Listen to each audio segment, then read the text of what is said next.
Mike, are we ready? My timekeeper's not here. Okay, everybody, we're going to get started.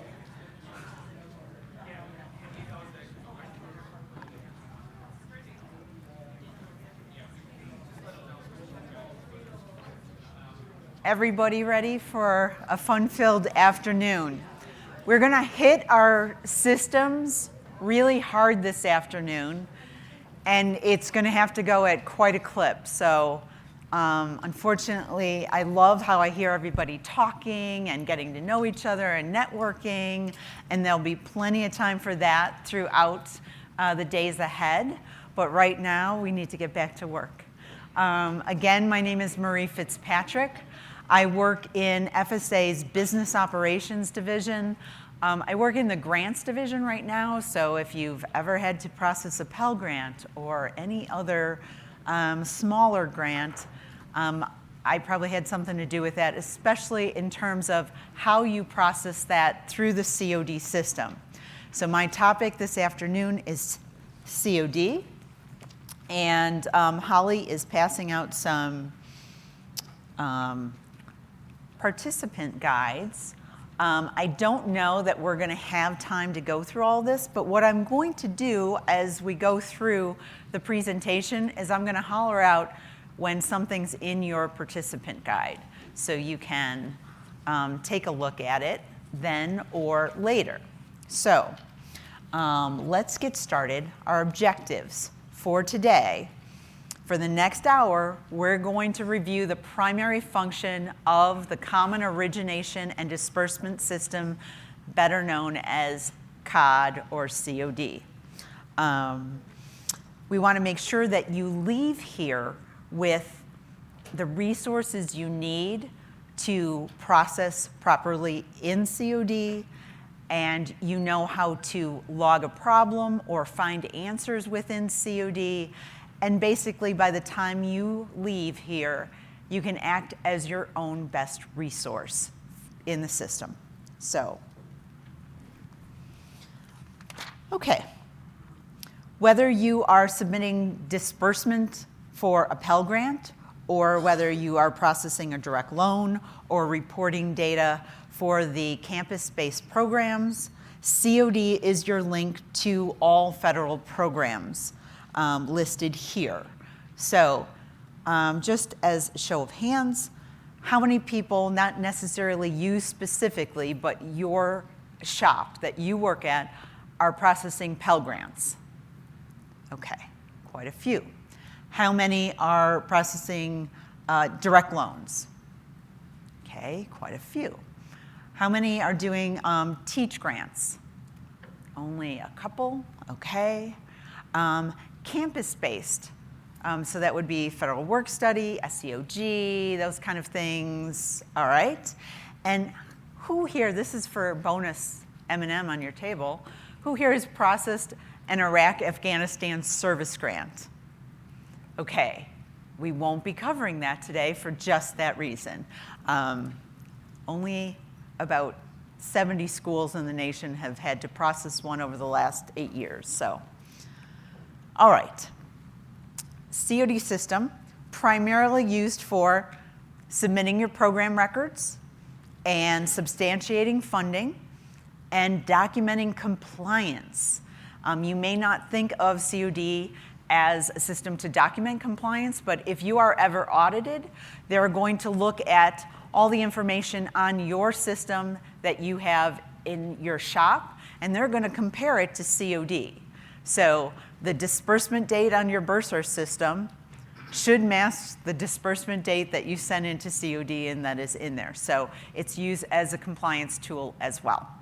COD is used a lot to extract data for your research, to run reports, to help you reconcile, do a lot of things like that. And COD is also used to help you get the help you need. And we'll go over some of that. Campus-based. So for those of you that are filing and processing campus-based, you probably already know that we move the campus-based functions under what I would call the COD umbrella.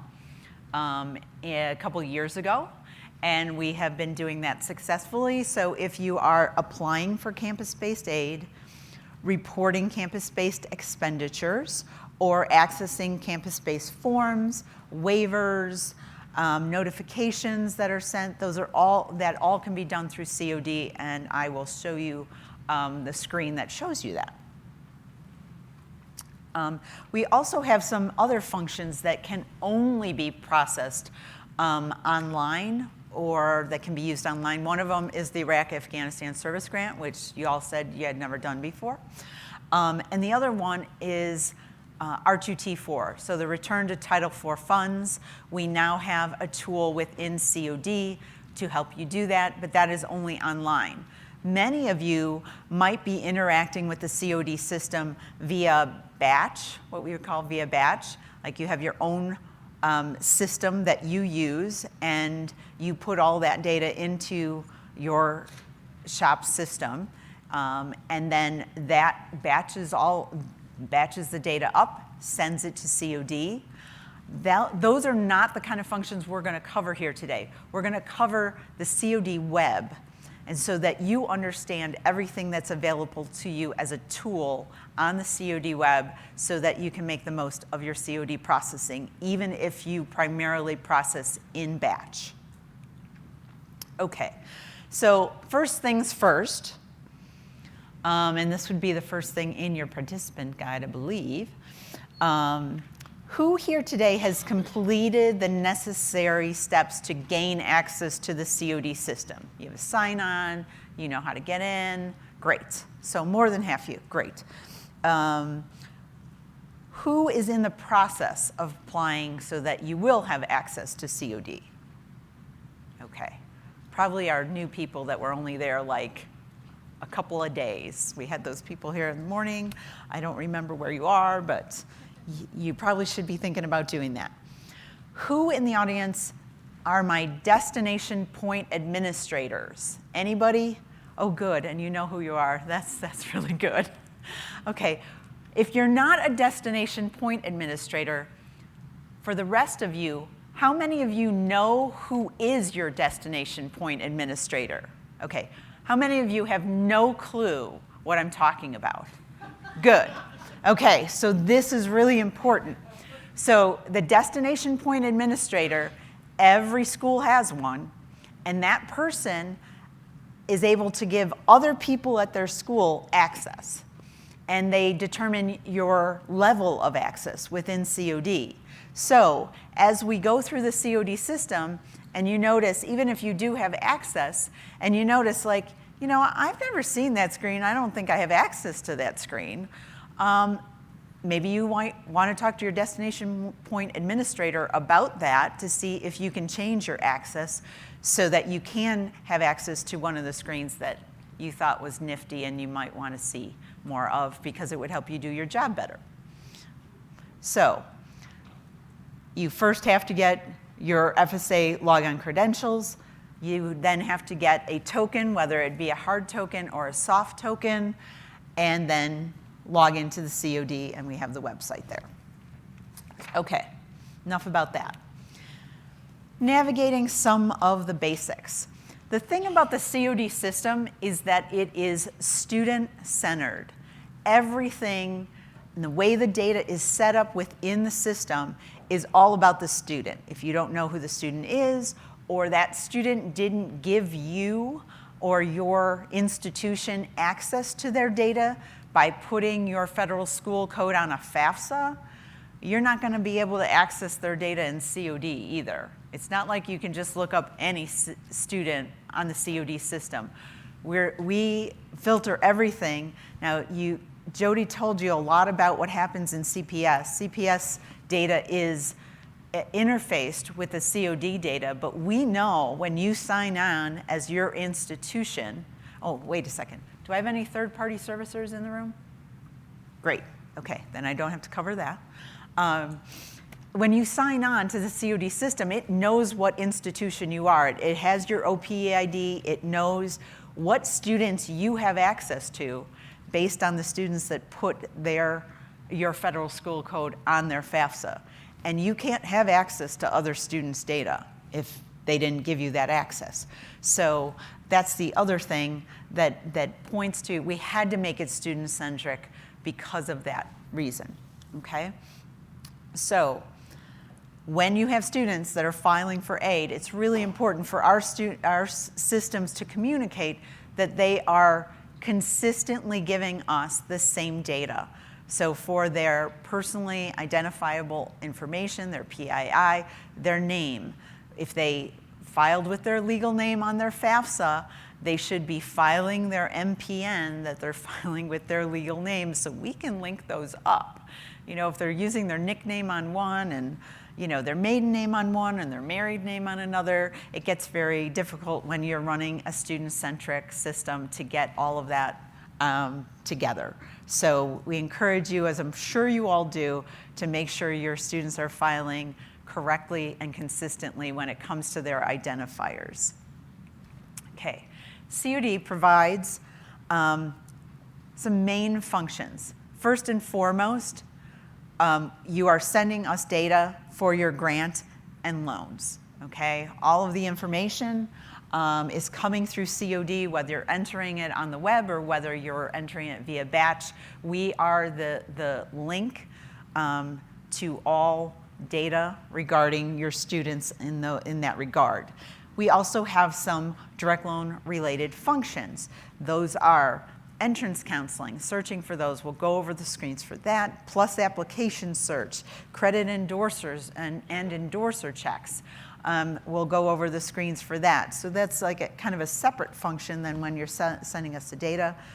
I mentioned R2T4 tools before and the campus-based functions for those of you that are doing that.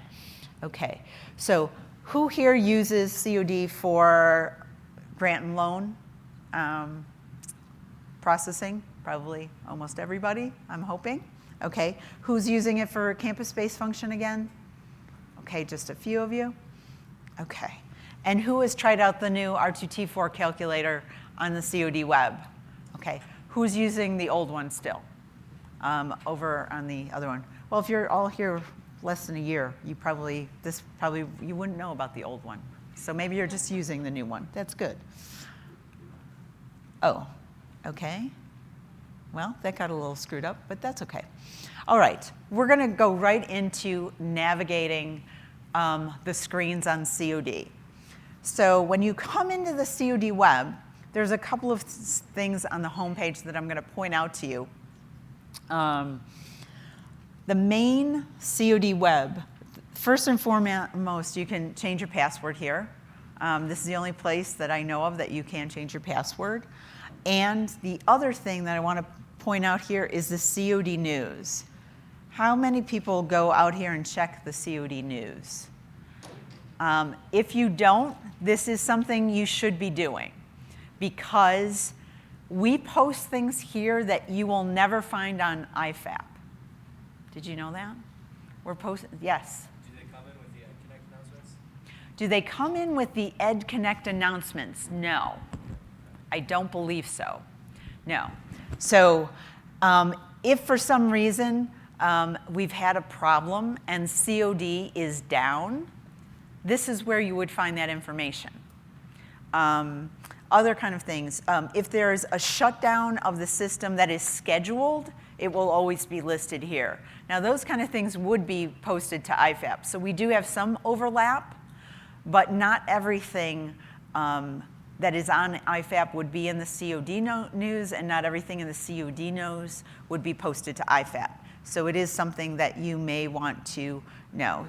So like here, this was from August that I was pulling the screenshots, information and reporting reminders for the Phys app. That probably was also double posted here and also to IFAP, but there are other things, like I said, that would not be. Okay. Bottom toolbar.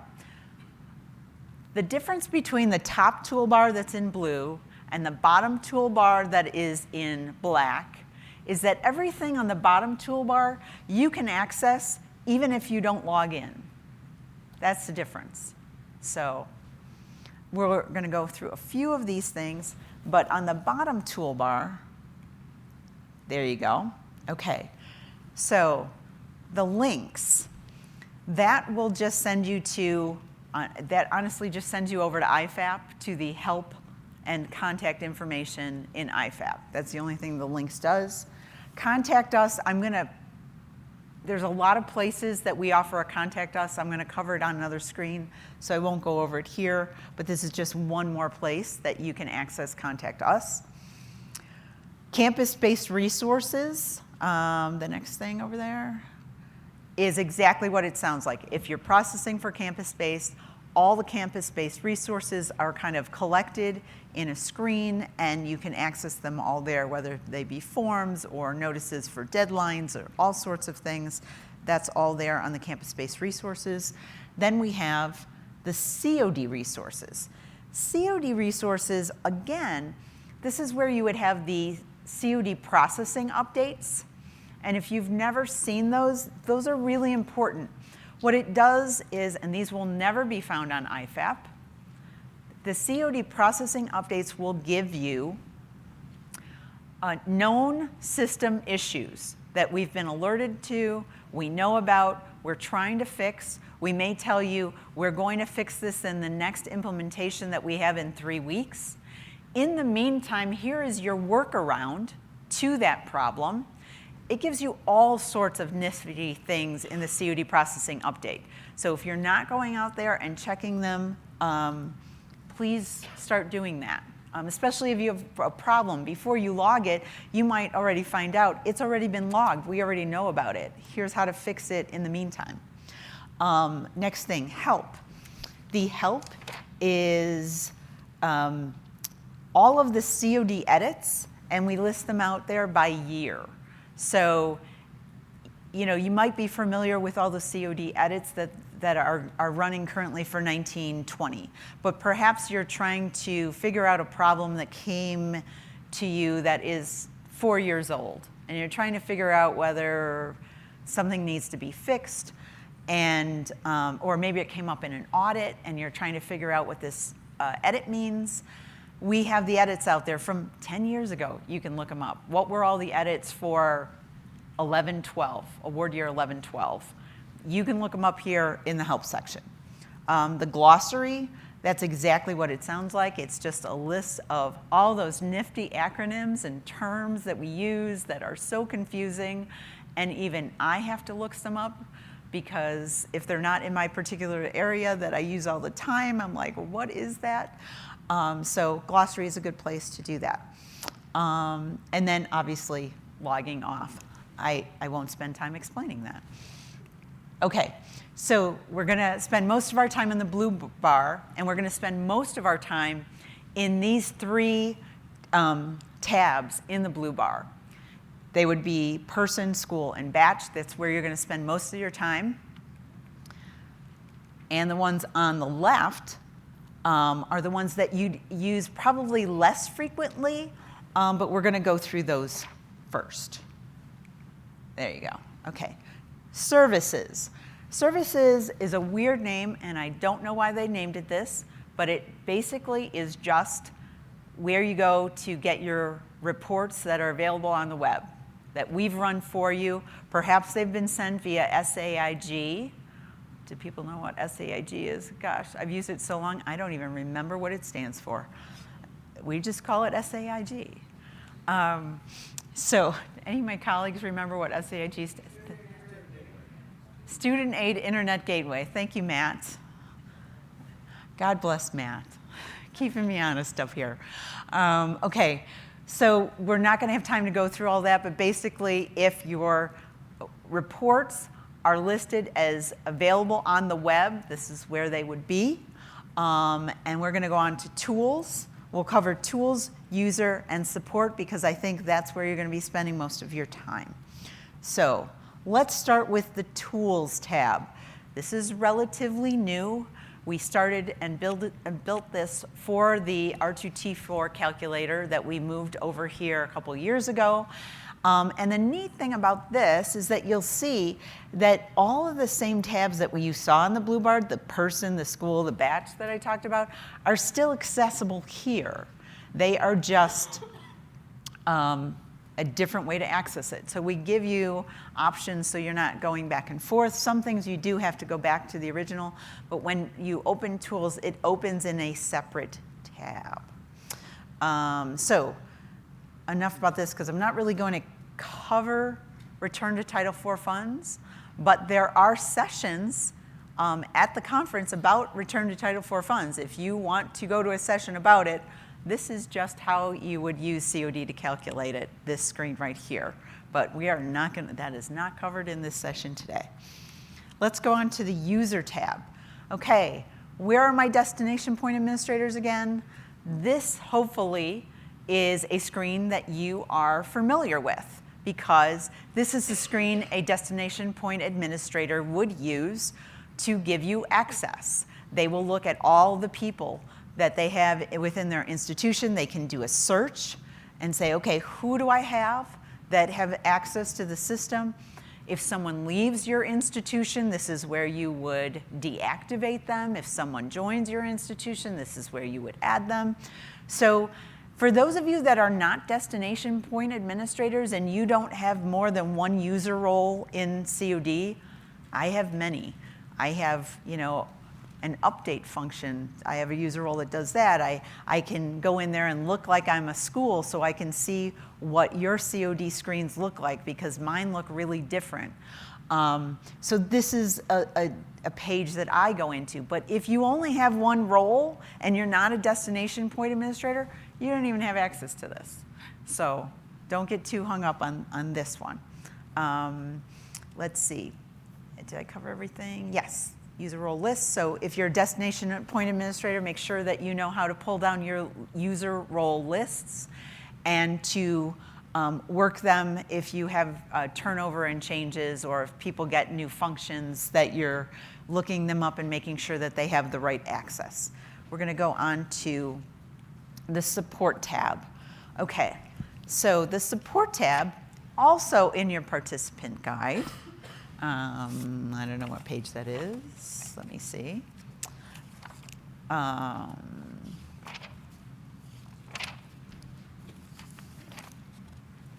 don't know. I don't want to spend too much time looking for it. It's in there, I promise you. Support tab.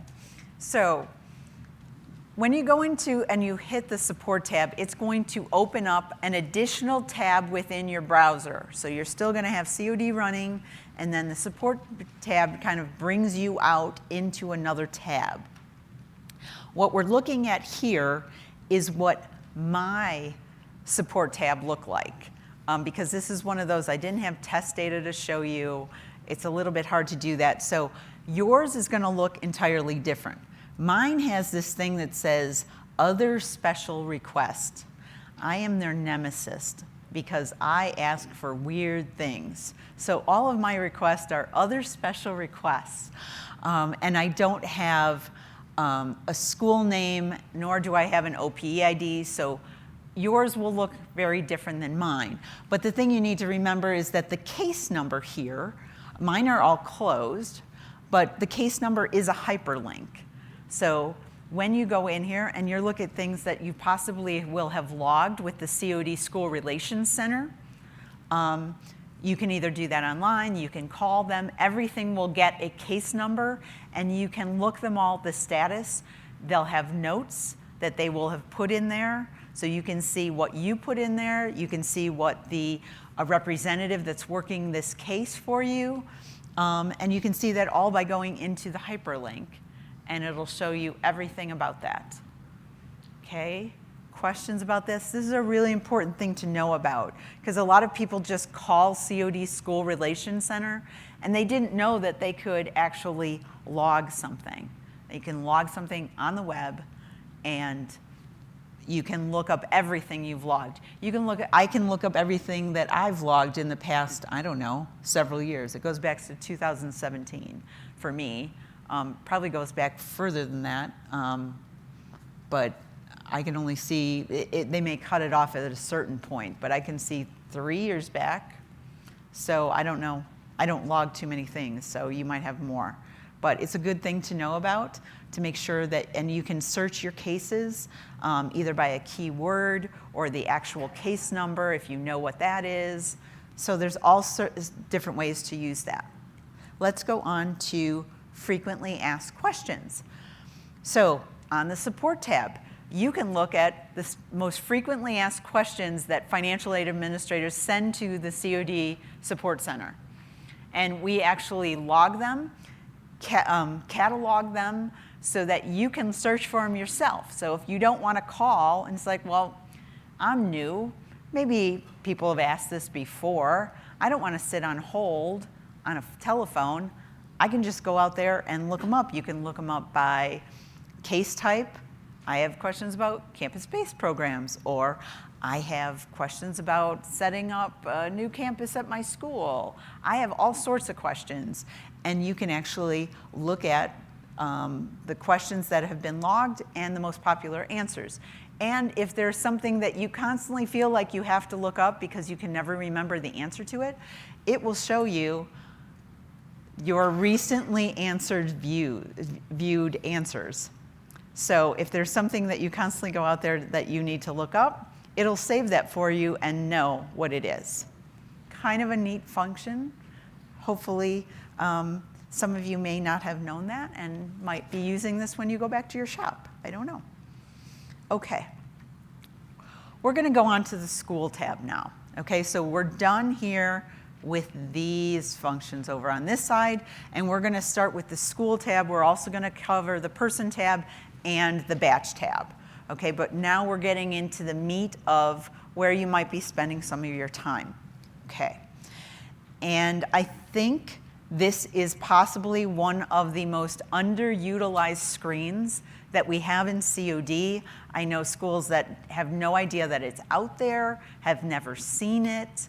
This is the school summary information section, but this will be all of your links to all things related to the school. So you can see here how many links there are on the left-hand side of the page. I am not going to have time to go through all of those this afternoon. I am going to pick the ones that I think are most frequently used, but you can feel free to kind of poke around when you get back. Some of you may not have access to all of these, and I had to kind of filter down by that as well, not only the most used, but also the most accessible based on your user roles in COD. But most of them you can see, but some of them you would not be able to update, and I'll explain that in a minute. So whenever you come into the school and you hit the school tab, you will always come to the school summary information. And you can set what your default program is and your default award year.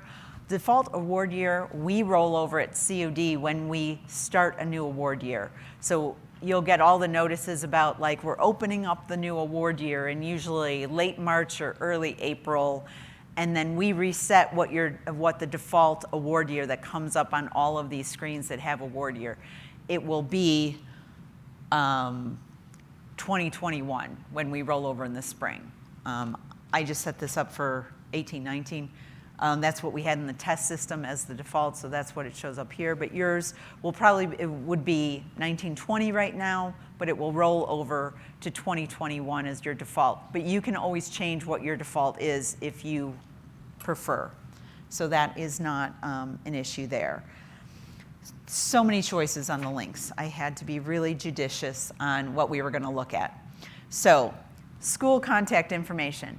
In your participants guide, again, we have a whole section on the school contact information. This is really important. You will be able to access any school's contact information because you may need to contact other schools' aid administrators. Give me an example as to when you might want to contact another school's aid administrator. Yes, ma'am. For Pell Pop. For Pell Pop, Okay, anybody know Pell Pop, potential over award process, right? Okay, we're not going to cover that, but that is a very good reason why you would want to, and this is one of the reasons why we created this screen, so that the aid administrators that are listed on this can be updated for the direct loan contact and your Pell contact only, okay? The president of the school, your chief operating officer, your financial aid director cannot be updated on this. They appear on the contact information, but they cannot be updated within COD. Updating those positions at your institution have to happen through what we call the e-app. And I always have to look at this. The electronic application for approval to participate in federal student financial aid programs. That's what the e-app is. Now, if for some reason you go out to COD and you say, that's no longer our financial aid director, I'm the financial aid director. Why doesn't it list me? That's because the e-app has not been updated appropriately. So, not going to cover e-app here. However, in the resource room that you're going to be taking a field trip to shortly, there is a section about the e-app, and if you need anything changed there, that is how you would do that. You can only change the direct loan contact at your institution and the Pell contact at your institution on this. So the little insert here gives you an option. It says, yes, I want to update my direct loan financial aid officer at my institution. You hit the update, and it gives you a pop-up screen that says, okay, change all this to who it really is and submit that, and that will update it. If this were the Pell contact, this is the contact that comes out on what we call the multiple reporting record, or MRR. That is the report that we send you, one of the reports we send you when you're in a POP situation. Also send it to you when you're in a potential concurrent enrollment situation. But we give you the name of the contact at the other school that you are either popping with or in a concurrent enrollment situation with, and we list the Pell contact that is listed in COD. So it's very important that you keep that up to date. Okay, let's go on to school options. So we're off school contacts and we're on to school options. You have different things that you can update on the COD system. One of them is the number of future days to display disbursements, allow drawdowns. That is not updatable. However, error processing options. So for Pell Grant, you are either a correcting school or a rejecting school, okay?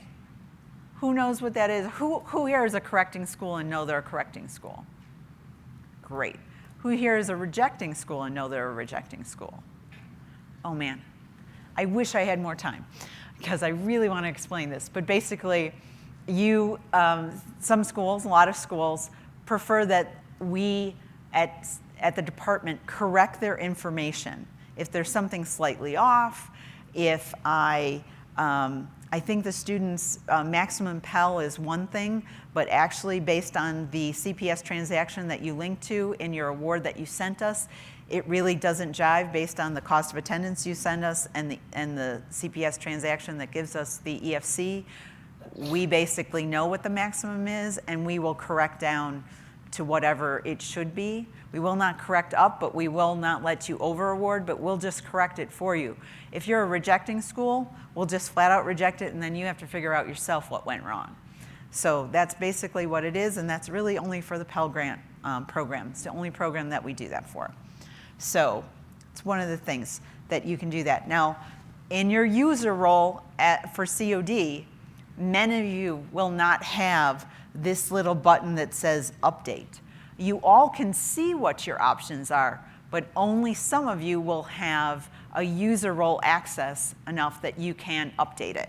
So keep that in mind, but it's still a good thing to know what your options are that have chosen. Now, the DL options are many and varied. So you notice these are the Pell options, really simple. These are the DL options, not so simple. So let's see if I can get this all straight. Okay. Section 1, I had to split it up into sections. There's so many things to talk about here. Okay, only items that you can update are the web activity response here and the future days to display disbursements. We recommend that schools review this at the start of the new year, just to be sure everything is set up the way you want it. And then the second section, okay, these are all the studentloans.gov options, and these are non-award year specific. So these options will carry over regardless of the award year. They're not having to do with dates or anything like that. We'll cover those in a second. But these here in this section right here, these are all non-award year specific. So they're going to be things like the EMPN message. Okay, you can customize a message that will go to all of the applicants at your, that are filing an MPN for a loan at your school, and you can give them a certain message that you want, okay? So that can be customized here. Counseling frequency options, okay? That's one of the other things you can customize that are not award year specific. You can get that daily or on demand, meaning daily is that an auto file set to them on demand. A school, and if you want it manual, it just means that you're going out there manually to pick it up. It's not being automatically sent to you. School name. You might want your school name to look a little bit differently than the way it might look for the department under your OPE ID. And if that's the case, you can alter how it shows up on studentloans.gov here. So let's just say I'll pick Ohio State University, okay? Ohio State University in the Department of Education looks at this. It says Ohio State University, parentheses, the parentheses, because they go by the Ohio State University. So they might want to go out there and change this so it actually says the Ohio State University instead of Ohio State University, the. Just probably a bad example, but it's the only one I could come up with quickly. So also, we only have certain characters that we can, you might be shortened in our name, and you might want to spell it all out on studentloan.gov. So, okay, third section here. These are award year specific things, and we encourage everyone to go out, if you're processing direct loans on COD, that you review these every award year. You'd want to plug in the dates that will appear in studentloans.gov every time a PLUS application goes into a PLUS applicant goes into studentloan.gov to apply for a PLUS loan. These will change every year, and COD, when we start up the new year, will just roll over the dates and increase the award year by 1, but that's probably not what you want at your institution. Your dates will be very specific as to when your dates are for application and things like that. So you here can identify if you're participating in Parent Plus loans, Graduate Plus loans. Those are all options here. It might change from one year to the next, so you have an option to change that. You can also, here on the Plus loans, this is an award year specific, you can also give a special message to your Plus loan applicants that would be different than the message that I talked about that you could customize to your regular applicants. So simply choose Update, and then you will get a pop-up screen that will, some of these will look somewhat like this. So, web activity responses. I said on the previous screen, that's one of the things you can update. Thank you. And we are behind. All right. So this is what it would look like. You choose whether you're making changes to the COD web, and they receive a response through SAAG. They can be imported into the system so that your system and COD can stay in sync. So if you are using a software vendor, and that can be campus-based, it can be Banner, PeopleSoft, you name it, you all use them. A lot of them do not want web responses. If you went out to the web to fix something, you can get a web response that would load into your system. But a lot of things that happen on the web, these software companies do not want updating your system. They just don't have the capacity to do that. If it didn't originate out of their system and was submitted via batch, sometimes they have a very hard time integrating any response that the action didn't originate in their system. So if you are one of those schools that have a software product like that, you may want to shut your web responses off and make sure that your system gets updated in some other way, because the software system is probably not going to accept it anyway, so you could just shut these off, okay? Let's go on to other DL options. Okay. And here we are on, this is an example of the award year specific page that we talked about in the other one. The date ranges allow a school to choose what period of time for a given award applicants can go out and select their school when completing a PLUS app. If you can imagine, there's only a certain period of time for a certain award year that you want to be processing PLUS loan applications. You don't want a school to apply for it too soon and running through credit checks and all these kind of things if you can't really process it because it's way too soon.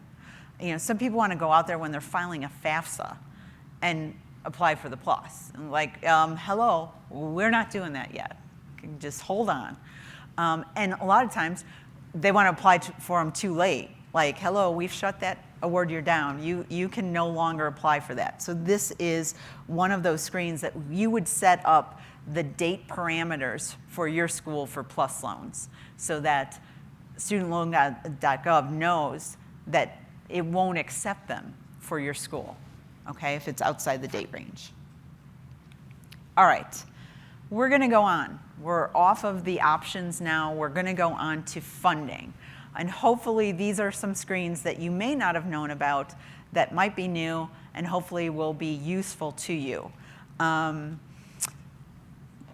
many here have been on the school funding information screen?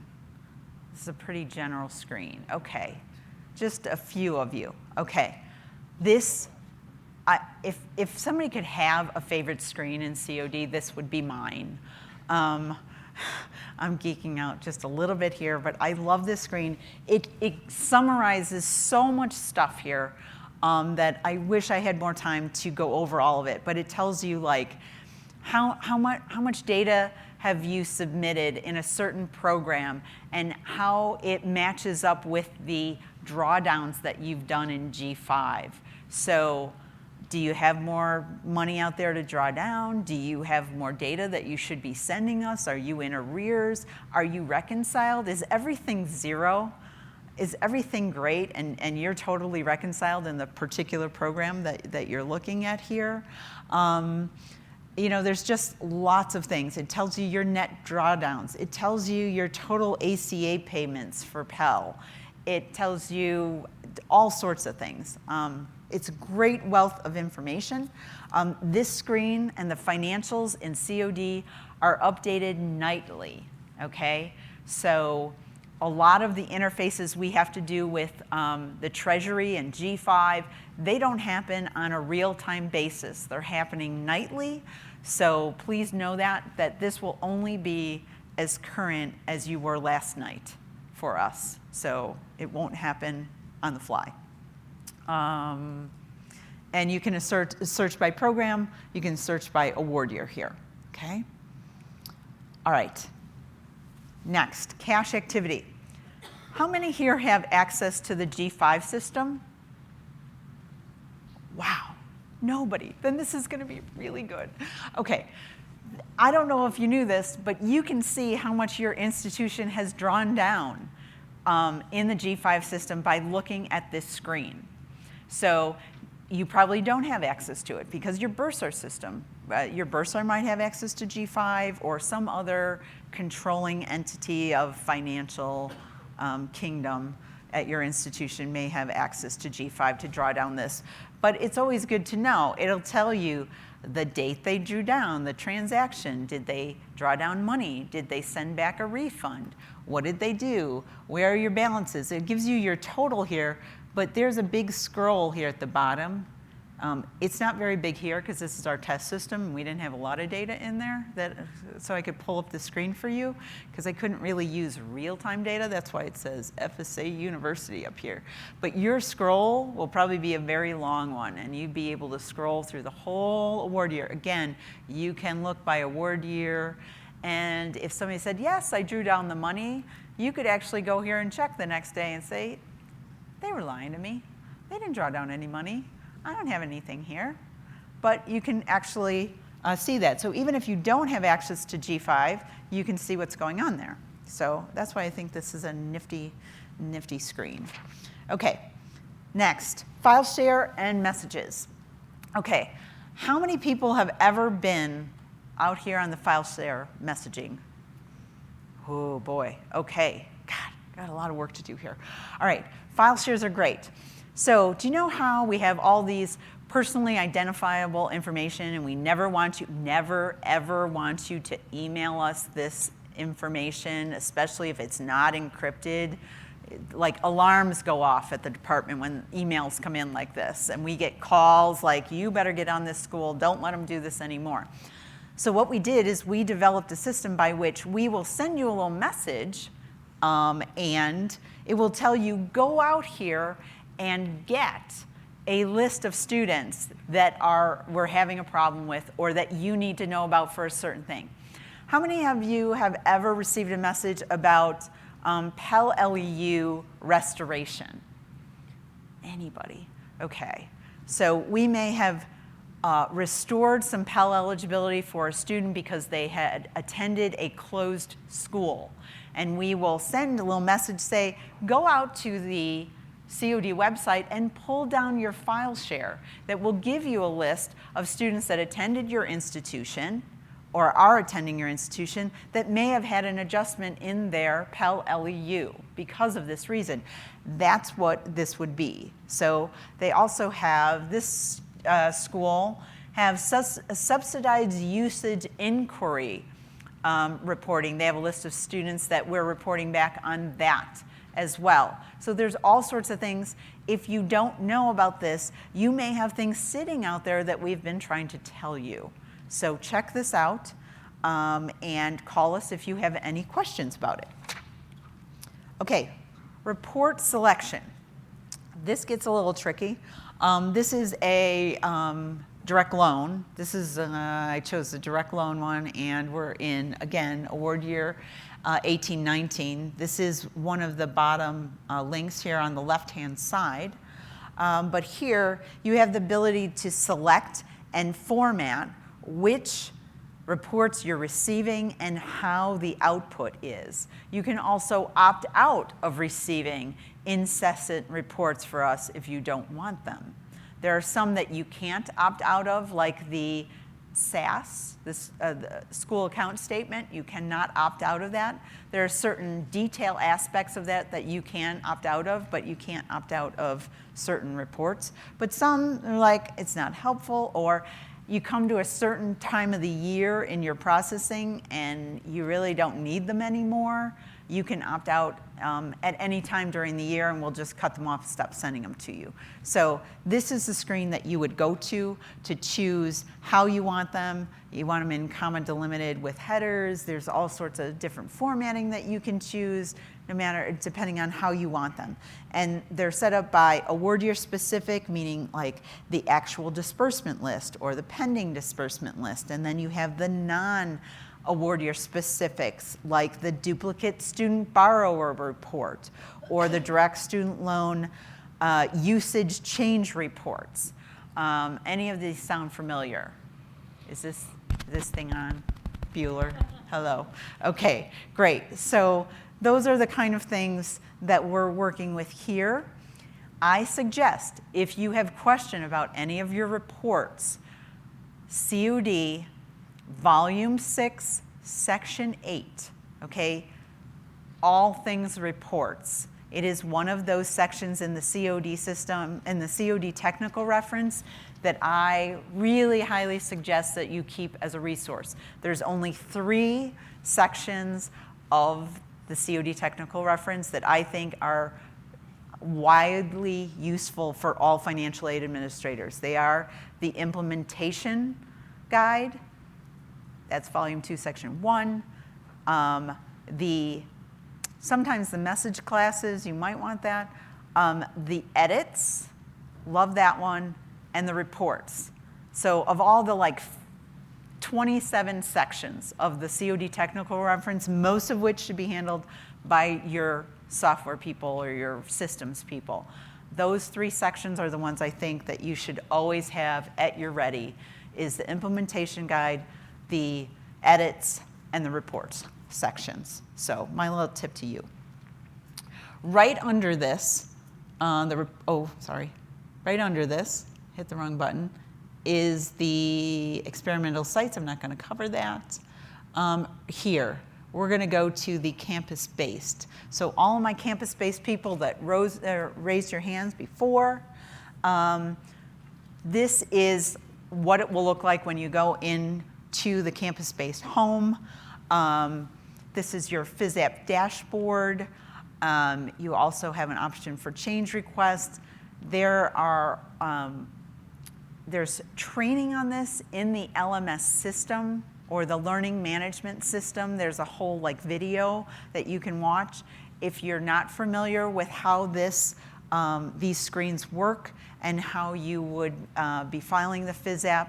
So I'm not going to cover all that, but know that you can access some of the information here, and we can get back to the COD web by pushing this, because this also would take you out into a separate tab, and you need to get back. So we want to do that. And we're going to go to the person tab, because this is a really important tab, and we have a lot to cover here, and I don't have much time left. So, okay, person tab contains a huge amount of information. Again, we have tons and tons of links on the left-hand side here, some of which we're going to cover, some of which we're not going to have time to. So, counseling. We're going to start at the top and work our way down. Counseling. There we go. Counseling search. This is just a way for schools to search for the counseling results for any counseling completed on studentloans.gov. So you have an option of how you're searching for these. You can enter up to 10 social security numbers. You can do it by your school code and a date range. If you put in a date range with your school, you only have a range of 7 days that you can search for. Don't ask me why. I think it's probably due to size, what you'd be returned to you in terms of the results. You can search by award year, or you can put in all if you want to have all award years. And then you have options in the drop down below here as to the counseling type. Okay, so you can receive a list of counseling completed, or narrow it down by the type of counseling, also listed in the drop down box. So in order to search for a borrower's completed plus counseling session, you can only use social security number, okay? And Matt, you're going to keep me honest and wave at me if I say anything wrong, right? Okay, thanks.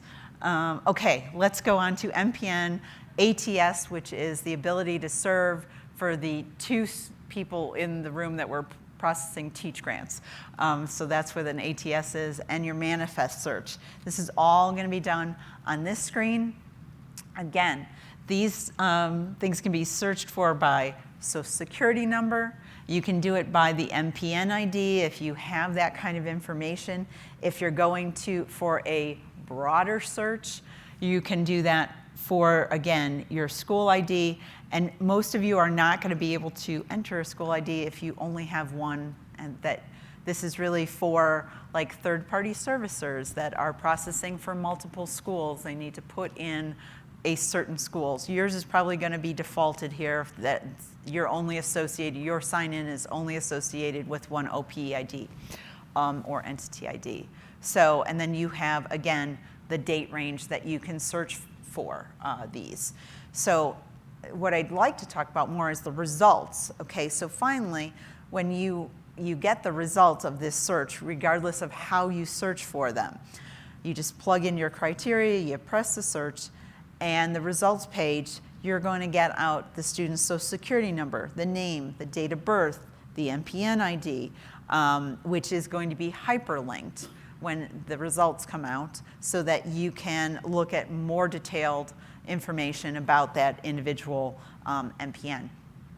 Also, you're going to have the MPN expiration date that comes up, the note status, and the link status, and the type indicator. All of those are going to be on there, and the nifty thing is you can either look at it online or you can export it so you can deal with all this data that you've pulled down out of the system in another format, in sort of what I would call a spreadsheet format. It comes in CSV format, which can be converted into Excel or whatever other kind of spreadsheet if you use Google Sheets, Google Docs, Sheets, whatever they're called. And you can look at them that way. Okay. Plus application search allows you, again, to enter search criteria for any existing Plus application. When the Plus application ID is entered, Plus application detail page displays, and when other search criteria is entered, the Plus application search results page displays. So the Plus application search page. Lots of things to search by here. Again, you can do it by ID. You can do it by the borrower, meaning the parents. Okay, remember, we can search by the parents' Social Security number, last name, and first name, or you can do it by the student Social Security number, last name, first name, if that's all you have. Again, the search results screen will display with the application ID, the borrower's SSN, and the borrower name, the student's Social Security number, the student name, the loan type, the submission date, the credit check expiration date, which is really important. And again, all of these things, it won't show on this screen, you can export them into a way that it is easier for you to deal with the data or hand it off to somebody else to work that data. You don't have to necessarily look for it on COD. Okay, credit check search. Again, this is another thing in the participant guide that we're probably not going to have time to get to, but here on the credit check search, really, really important. This page allows schools to request that a credit check be run. And I can't stress enough how much that you need to do this with caution. This is a one-off thing. Okay, there are better ways to have a credit check run on a larger scale. So if a loan isn't processed by the time the credit check expires, a new credit check will be run. It is best for schools to send in loan record as soon as possible to ensure that the credit check doesn't expire before the loan is accepted. So I had to write that all down. I wanted to make sure I said that correctly because you wouldn't want someone willy-nilly running credit checks on you all the time. And so while you can do it through this screen, we caution you not to do it unless you absolutely have to get it done, okay? So that's enough I'll say about that. Onward and upward. Okay. Applicant search. So one of my favorite aspects of COD2 that you may not know about. This page allows you to enter the student's Social Security number and search for and access 3 different types of information about the student. It displays the student information on each CPS transaction. So we'll go to that screen first. And then we'll look at the other two, both the LEU history and the subsidized usage search. So the applicant list, you put in the student social security number and the award year, or you can put in all, and it will return all of the CPS transactions that we have on file for this student that you're looking at. If the student did not give you access to their FAFSA information by adding your federal school code to their FAFSA, you will not see this, or you will only see the award years that they gave you access to their information. So it is possibly not a complete list for you. When I look it up, it's always a complete list for me. So I have to remember that you may not be seeing what I can see. But all of the CPS transaction numbers, like you see here, these are all hyperlinked. And when you press on the hyperlink, you get this, the applicant detail. Has anyone ever been out to the applicant detail screen? Oh, I am so glad we're looking at this then. Okay, great. So, applicant detail screen. Well, since we have one, can you share why you use this screen? I use this screen because sometimes my badges don't work, so that I come in here to pull them up. Okay. You use the screen sometimes because your batches don't work, your ICER batches, I'm assuming, right? Okay. So what this screen is, it's just kind of a quick and dirty summary of some of the top things that we're looking for in an ICER transaction. So Jody went over with you this morning and talked about the matches and things like that. All of the matches are displayed on this screen. So we have the basic information, the student social security number, the CPS transaction number, the award year, the original name code, the EFC, the date of birth, first name, last name, all these kind of things. And then we get down to it and we see the Pell eligibility flag. That's a big one. Okay, so that's everything that COD goes off of is that one flag. If we don't have that flag as yes, we won't let you process a Pell Grant in our system for that student. It'll say, oh, sorry, no way. Student's not eligible, at least they're not on this transaction that you submitted to us. So that's a big one. Then we go on, verification status. We all want to know what the verification status is and what verification status they were chosen for. We have the SSA match, the date of death match, the NSLDS match that tell us whether the student's in default or not. So all the matches are down here. Then we have like the processing date of the application can be important to you if you have certain filing deadlines. We have the DoD match flag for if you had to process something for a student for Iraq-Afghanistan service grant. And then we get down here and we have the high school diploma or equivalent, how did they qualify for the Title IV programs? So it doesn't give you all of the asset information and income information and all those kind of things that you would see on an ICER, but it does give you some of the most poignant information that will allow you to understand whether this kid can be processed. Did they pass? Do they have a C code? And if there are rejects, it'll list the top 10 ICER rejects on there as well. And it'll also tell you which schools were listed on the FAFSA. If you have access to the FAFSA data, then you would be able to see that. Okay. Can any of you that have never seen the screen before think of a reason why you might want to use this screen? What if you had a student that came into you with a SAR that said they might be eligible for Iraq-Afghanistan service grant?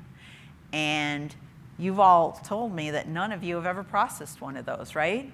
So the number one thing you need to look for on that is whether that DoD match flag is yes. That is the number one thing you want to look for. And you may or may not have it on your ICER or have it readily available, but you could do a quick and dirty search on COD to look that up, okay? Let's go on and talk about the LEU history search. Now, I think David mentioned that we have the LEU history. LEU stands for lifetime eligibility used for Pell. Okay, great. We can search for that from this screen here. We pop in the student's social security number and birth date, and we will come up with this screen. Anybody ever seen this screen before? Okay, hopefully you have. Wonderful. Okay, anybody ever noticed that you don't always see this, but if a student has any adjustments to their lifetime eligibility use, it will be at the bottom of this screen. The number one thing you need to understand about that the COD system, unlike subsidized usage limits, the COD system is the official record of the LEU, not NSLDS. Although we send it over to NSLDS, NSLDS is not the official record of the Pell LEU. Neither is the LEU that is listed on the ICER. It is not the official. Just like any EFC that you would see in COD, which you don't see a lot of because we don't carry it around, but we're not the official calculator of the EFC. The only official calculator at EFC is Jody's system over there, the CPS. We are actually at COD, the official calculators of the lifetime eligibility used. Because every disbursement, whether it's upward, downward, if you change that disbursement by 5 cents, it adjusts the LEU, and that's in real time. The other systems will get that eventually, but there's not a new ICER produced every time somebody changes a Pell disbursement by 5 cents. So that LEU that is on the ICER is only good the day that ICER was processed. It is not current as of today. It could be, but it probably is not. So good thing to know where this screen is, if you're looking for the most up-to-date information. Now, the LEU is carried on many reports. It's carried in many other Pell screens within COD that I'm not going to cover, but here is the official screen that you'd want to search for if you wanted to look for the LEU. Let's go on to the third piece of information that you're going to find under the applicant search, and that is the subsidized usage limit applies, or SULA inquiry. Okay, so page allows you to enter borrower's social security number to access and display the borrower's comprehensive direct loan subsidized loan usage information. I always get tricked up when I have to say that I just call it SULA. Let's all just call it SULA here today, okay?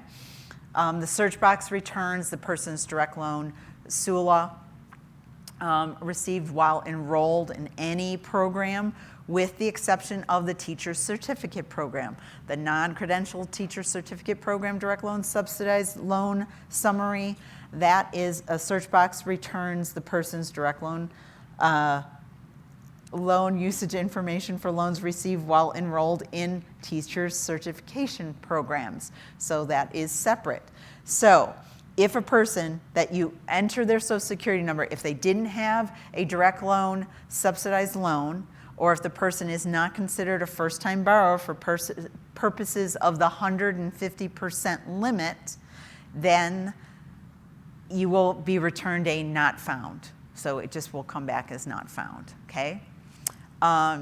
Schools can also submit an inquiry. It's down here somewhere, the inquiry button.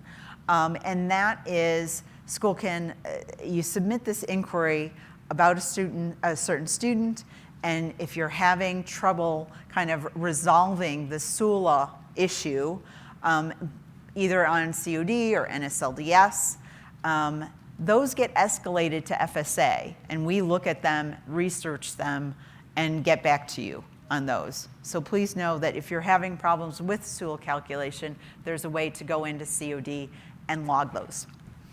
Okay. All right. Very quick, this is just a way to put in an award ID, and a social security number and figure out what servicer is servicing this student's loans. That's pretty much what happens here. So I don't think I need to go over that too much. We're going to go on to default search next. Okay, the default search will return results from NSLDS showing whether a borrower is in default in the NSLDS system. And this is a real-time response. So how many of you have access to NSLDS?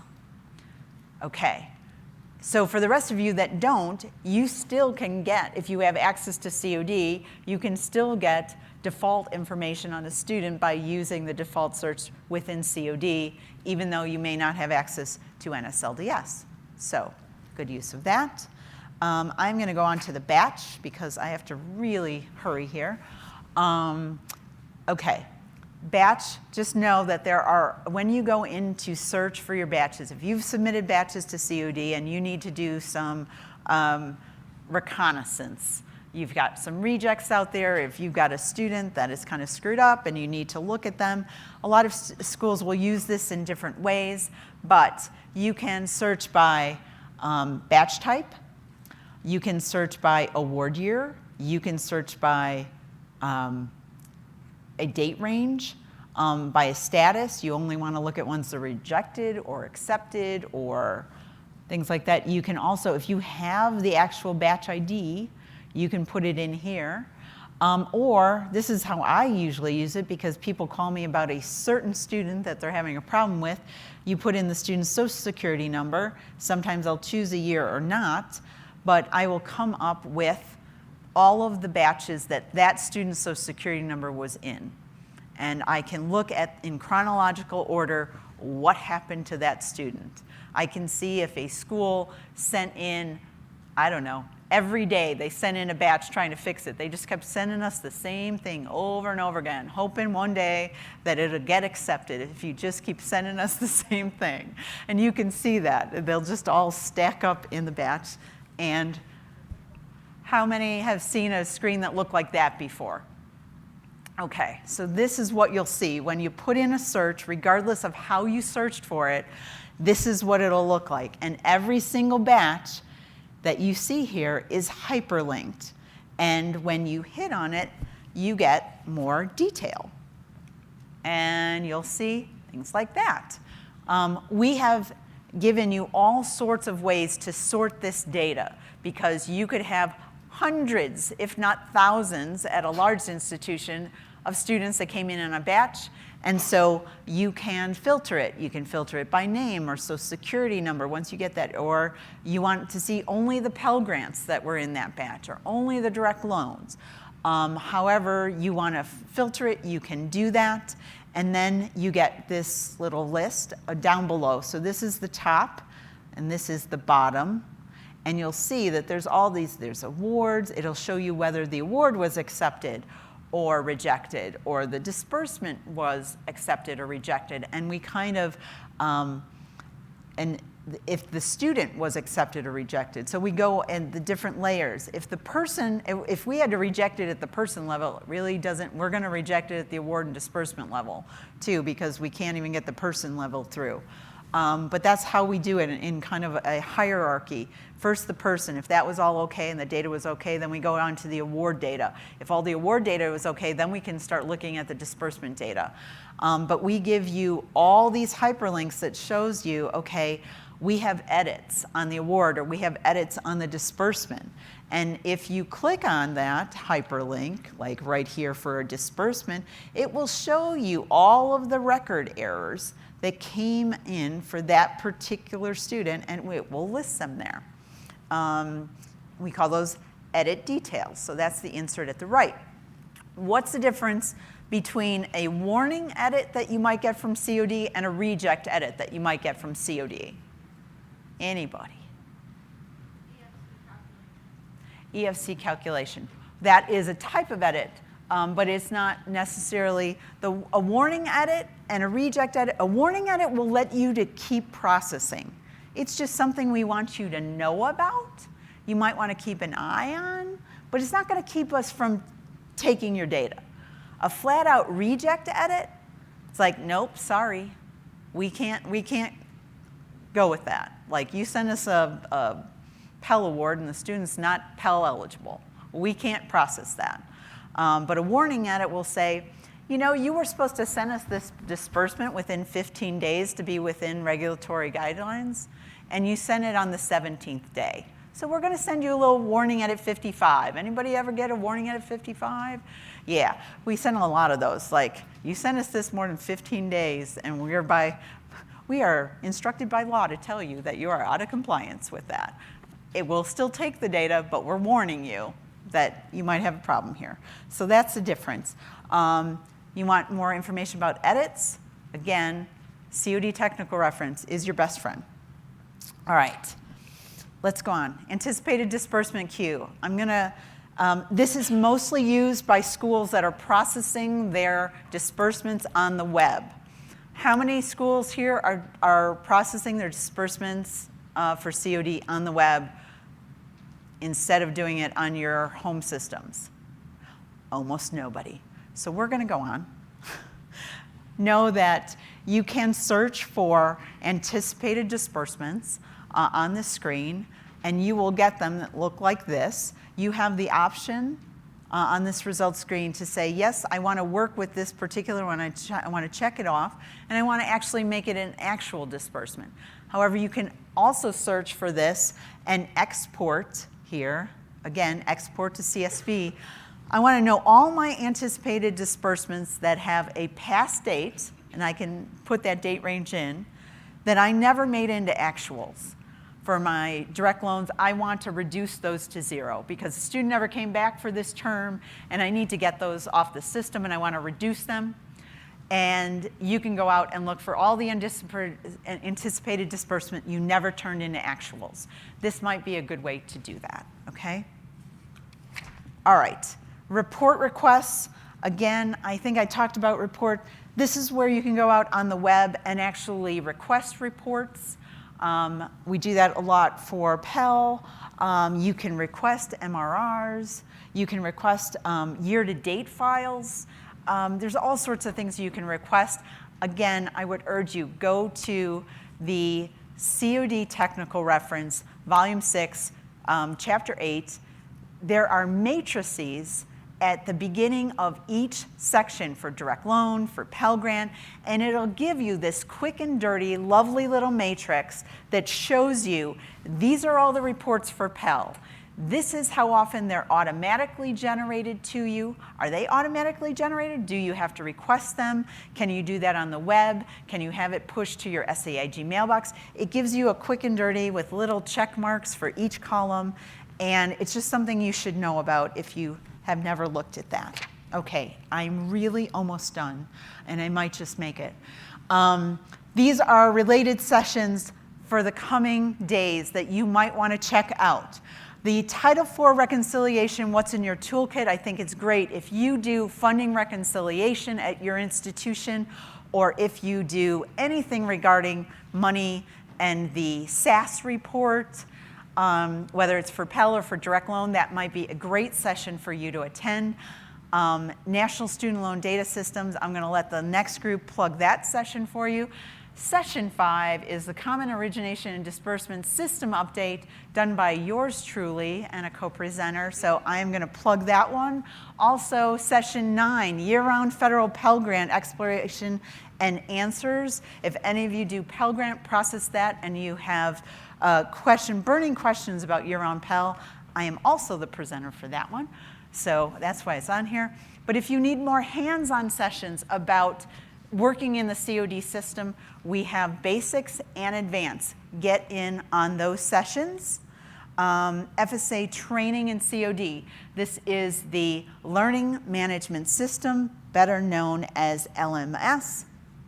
I think it's a great resource for you. There's a lot of videos out there to walk you through very specific topics that you may have questions about or that you need a little refresher on if you've gotten moved to a new position or all sorts of reasons why you'd want to go out there.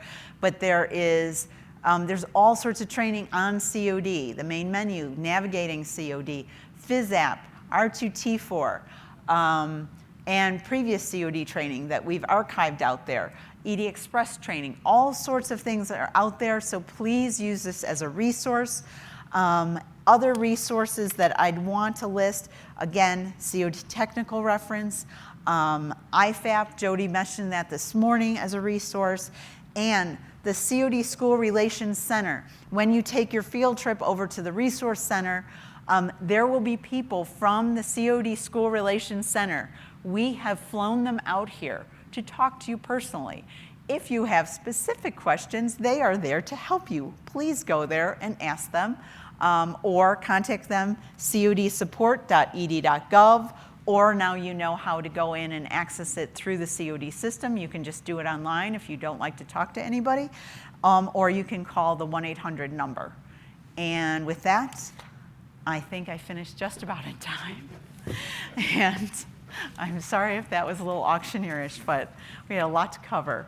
So I will be around here throughout the rest of the day if you have more questions, or if you come see me in one of my other sessions throughout the next 3 days. I'd be happy to see all of my newcomers in those sessions and asking questions. But other than that, I will hand it off, and tell me, how long am I supposed to give them? Are you going to do that? You have a 10-minute break, so please be back here in 10 minutes, and you will be delighted with our NSLDS presentation. Thank you.